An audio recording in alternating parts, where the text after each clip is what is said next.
বিএনপির মহাসচিব মির্জা ফখরুল ইসলাম আলমগীর বলেছেন, ছাত্র জনতার অভ্যুত্থানের মধ্য দিয়ে দেশকে নতুন করে গড়ে তোলার সুযোগ তৈরি হয়েছে।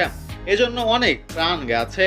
অভ্যুত্থানে আহত ও নিহতদের শ্রদ্ধা ও তাদের পরিবারের প্রতি সমবেদনা জানাচ্ছি।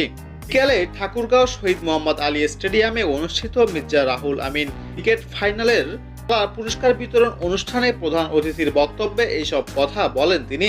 বিএনপির মহাসচিব বলেন, গত 15 বছরে এই দেশের প্রতিটি প্রতিষ্ঠানকে ধ্বংস করা হয়েছে।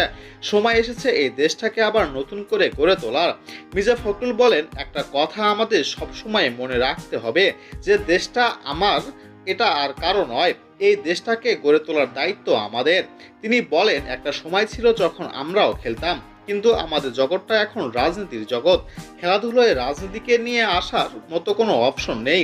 আমরা সবসময় মনে করি খেলাধুলা অথবা ক্রীড়াঙ্গন রাজনীতিমুক্ত হওয়া উচিত। যারা যোগ্য তারা খেলবেন, আর যারা যোগ্য স্থান যেন তিনিই পান।